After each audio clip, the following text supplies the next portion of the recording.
For me, growing up, I would like to start with appreciating how fortunate I was in terms of being surrounded by really powerful women in my life. I had a mother who moved mountains to make sure she could get a job and provide for the family, not just her immediate family, but for our wider family. There was like 30 of us that lived in a 2-bedroom house in the Philippines on a street called Mud, literally translated as mud.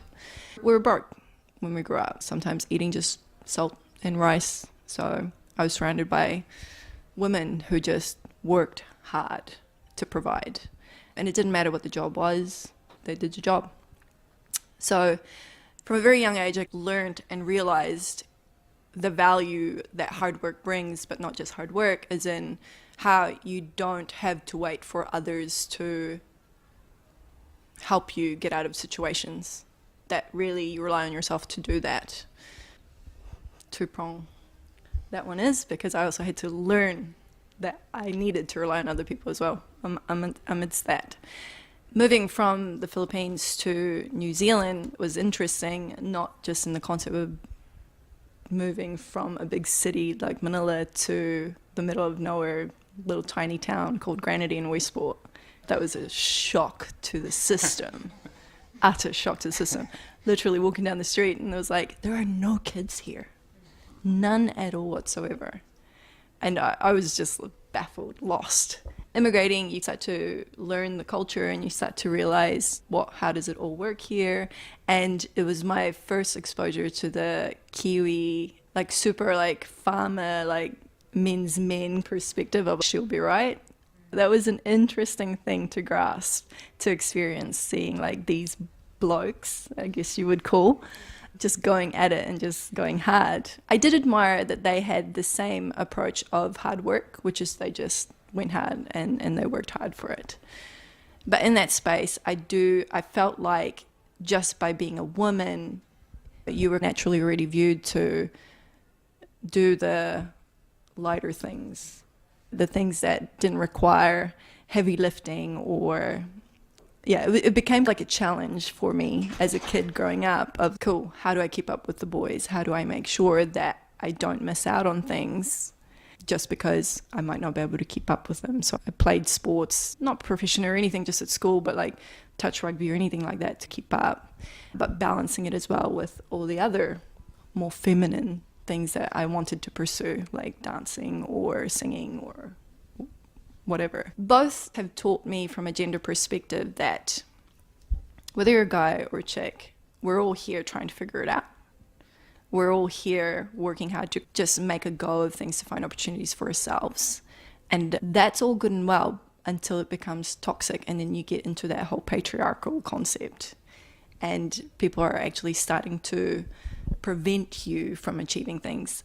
And in all honesty, I've experienced that from men and women.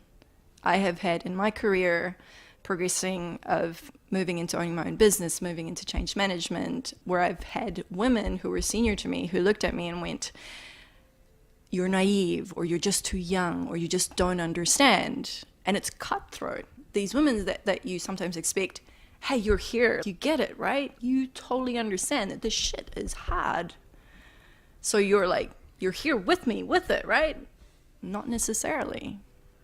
And that's that cutthroat perspective of sometimes people are in it for themselves, and that's okay, but not okay when you actively try to actually prevent others from making it for themselves as well. And I guess that's why I got into the field of change management, because for me it was like, dude, I just want to help people. I want to help people find a way so that it's easier for them to transition, go through a change that will help them actually progress to where they need to get to. So yeah, that is literally my focus every time. It's like looking at the people's perspective.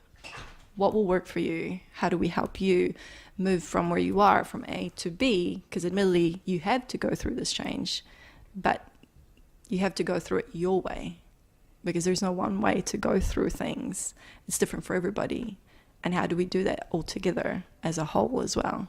But yeah, in terms of how gender has shaped, I think there's more than just one dynamic. In honesty, ageism, gender, all sorts of things take into effect because you're dealing with the old way of thinking. And I will say I'm very grateful for the new generation. Like pushing those boundaries, right? Like, hell yeah, keep doing that. Like challenge everybody who's going through those motions and ask those questions, because those questions are the ones that actually pivot the conversation, that makes us start thinking about these things and makes us go, hey, you raise a really good point. And so, yeah, totally appreciate that. It's not just gender, it's a whole variety of things. And I hope that for anybody who is experiencing any form of bias or negativity or just feeling like you're alone through this shit, you're not. We are all going through it in our own way, definitely. Never give up though. Keep pushing those boundaries, because that's all we can do. Wake up the next day, push again, keep pushing, because every single push you do moves that line a little bit. Yeah.